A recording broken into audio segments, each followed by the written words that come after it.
ইসরায়েলের কট্টর ডানপন্থী জাতীয় নিরাপত্তা বিষয়ক মন্ত্রী ইতামার বেন গাভির সিরিয়ার অন্তর্বর্তীকালীন প্রেসিডেন্ট আহমদ আল শারাকে হত্যা করার আহ্বান জানিয়েছেন। ২৪ ঘন্টার ব্যবধানে এই নিয়ে দ্বিতীয়বারের মতো কোনো ইসরায়েলি মন্ত্রী এমন আহ্বান জানালেন। মিডল ইস্ট মনিটর জানিয়েছে, এক ভিডিও বার্তায় বেন গাভির বলেন, সিরিয়ার ভয়াবহ দৃশ্যগুলো প্রমাণ করে একবার জিহাদি মানেই চিরকাল জিহাদি।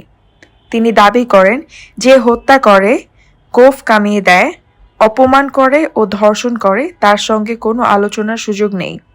একমাত্র সমাধান হলো আল জুলানিকে নির্মূল করা।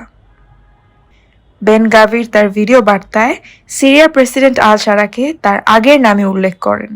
বেন গাভির আরও বলেন, আমি ইসরায়েলের দ্রুজ জনগণকে ভালোবাসি এবং আন্তরিকভাবে তাদেরকে আলিঙ্গন করি। আমি তাদের বলছি, আমাদের সাপের মাথায় আঘাত করতে হবে।